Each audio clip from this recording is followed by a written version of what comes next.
ഇന്ന് കുറച്ച് under rated ആയിട്ടുള്ള അധികം ആരും അങ്ങനെ സംസാരിക്കാത്ത റിലീസായപ്പോൾ അങ്ങനെ വലിയ ചർച്ചയൊന്നും ആകാത്ത ഒരു ഇംഗ്ലീഷ് പടത്തെ കുറിച്ച് പറയാം. ഇതിപ്പോൾ ഡിജിറ്റലി ഇന്ത്യയിൽ അവൈലബിൾ ആണ്. കൊച്ചുകുട്ടികൾ ഇങ്ങനെ ഒരു ക്രൈമിന്റെ ഭാഗമാകുന്ന ഒരു കഥയാണ്, നമ്മൾ കേട്ടിട്ടുള്ള ഒരു കഥയാണ്. പക്ഷെ അതിൻ്റെതായിട്ടുള്ള ഒരു വ്യത്യാസമുണ്ട്. പടത്തിന്റെ പേര് ദ ബുക്ക് ഓഫ് ഹെൻറി എന്നാണ്. 2017 റിലീസായിട്ടുള്ള സിനിമയാണ്. Naomi Watts, Jacob Tremblay, Jaeden Martell തുടങ്ങിയവരൊക്കെയാണ് പ്രധാന വേഷങ്ങൾ വന്നിട്ടുള്ളത്. ഇത് ഡയറക്ട് ചെയ്തിരിക്കുന്നത് കോളിൻ ട്രവോറ ആണ്. അപ്പോൾ ഇന്ന് ഈ ഇംഗ്ലീഷ് ക്രൈം ത്രില്ലർ ഡ്രാമ സിനിമയെ കുറിച്ച്.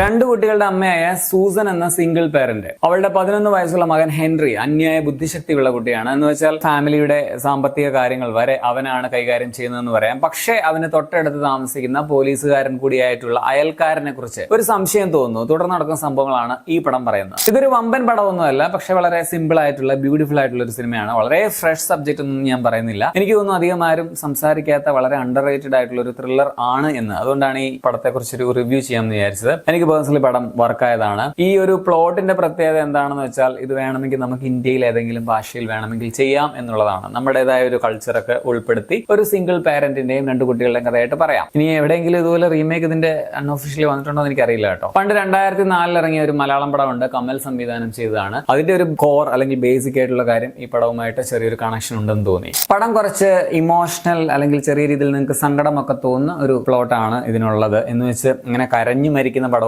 കേട്ടോ. കുറച്ച് നല്ല മൊമെന്റ്സ് ഉണ്ട്, കുറച്ച് ഇമോഷണൽ ആയിട്ടുള്ള മൊമെന്റ്സ് പടത്തിലുണ്ടെന്ന് പറയാം. സെന്റിമെന്റ്സും മിസ്റ്ററിയും ക്രൈമും എല്ലാം കൂടി മിക്സ് ആയിട്ടുള്ള ഒരു സ്ക്രിപ്റ്റ് ആണ്. കുറച്ച് ക്യൂട്ട് ആണ് എന്ന് വേണമെങ്കിൽ പറയാം. നല്ല ക്യാരക്ടേഴ്സ് പടത്തിലുണ്ട്, നമുക്ക് ഇഷ്ടം തോന്നുന്ന കഥാപാത്രങ്ങളാണ് അതൊക്കെയും. അതുകൊണ്ട് തന്നെ നമുക്ക് കഥയിലേക്ക് ഇമോഷണലി ഇൻവെസ്റ്റ് ചെയ്യാൻ സാധിക്കുന്നുണ്ട്. ഇതിന്റെ ക്ലൈമാക്സും എനിക്ക് പേഴ്സണലി അത്യാവശ്യം തൃപ്തികരമായിരുന്നു. നയോമി വാട്ട്സ് ആണ് ഇതിലെ സൂസൻ എന്ന ഹെൻറിയുടെയും പീറ്ററിന്റെയും അമ്മയായിട്ടുള്ള കഥാപാത്രമായിട്ട് വരുന്നത്. നല്ല പെർഫോമൻസ് ആണ്. കുട്ടിത്തം മാറാത്ത, പലപ്പോഴും മൂത്ത മകൻ ഹെൻറി അമ്മയും അല്ലെങ്കിൽ അമ്മ മകളുമാണെന്ന് തോന്നുന്ന വിധത്തിൽ കുറച്ച് നിഷ്കളങ്കമായിട്ടുള്ള ഒരു ക്യാരക്ടറാണ്. അത് ഏറ്റവും ഭംഗിയായിട്ട് പുള്ളിക്കാരി ചെയ്തിട്ടുണ്ടെന്ന് പറയാം. ഹെൻറി കാർപ്പന്റർ എന്ന അസാമാന്യ ബുദ്ധിയുള്ള സൂസന്റെ മകൻ, ആ ഒരു ടൈറ്റിൽ വേഷത്തിൽ വരുന്നത് ജെയ്ഡൻ മാർട്ടൽ എന്ന കുട്ടിയാണ്. വലിയ ആൾക്കാരെ പോലെ സംസാരിക്കുന്ന, അതുപോലെ പെരുമാറുന്ന ബുദ്ധിയുള്ള ഒരു കുട്ടി കൂടിയാണ്. കഥയിലെ ഇമോഷണൽ സെന്റർ എന്ന കഥാപാത്രത്തെ വേണമെങ്കിൽ പറയാം, നൈസായിട്ട് ചെയ്തിട്ടുണ്ട്. ഇളയ കുട്ടി പീറ്റർ ആയിട്ട് വരുന്ന ജേക്കബ് ട്രംബ്ലിയും കിടുവായിട്ട് ചെയ്തിട്ടുണ്ട്. നെഗറ്റീവ് ക്യാരക്ടറായിട്ട് വരുന്ന നമ്മുടെ ബ്രേക്കിംഗ് ബാഡിലെ ഹാങ്ക് സ്ട്രൈഡർ ആയിട്ട് വന്ന ഡീൻ നോറീസ് ആണ്. പുള്ളിയും ബാക്കി അഭിനയിച്ച എല്ലാവരും നല്ല പെർഫോമൻസ് ആയിരുന്നു. ഇനി ടെക്നിക്കലി ഡീസന്റ് ആയിട്ടുള്ള ഒരു പടമായിട്ട് തോന്നി. പ്രത്യേകിച്ച് ഇതിന്റെ ക്യാമറ,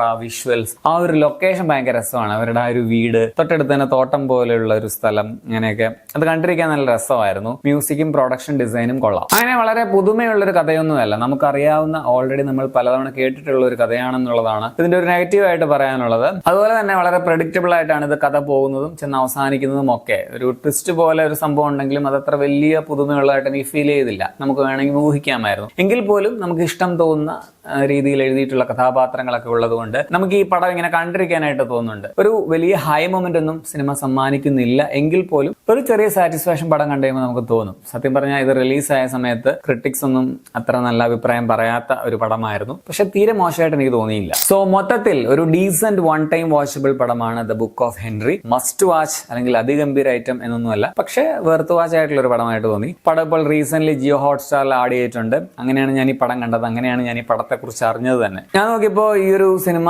ആരും അങ്ങനെ റിവ്യൂ പോലും നോക്കിയിട്ട് കാണാനില്ല.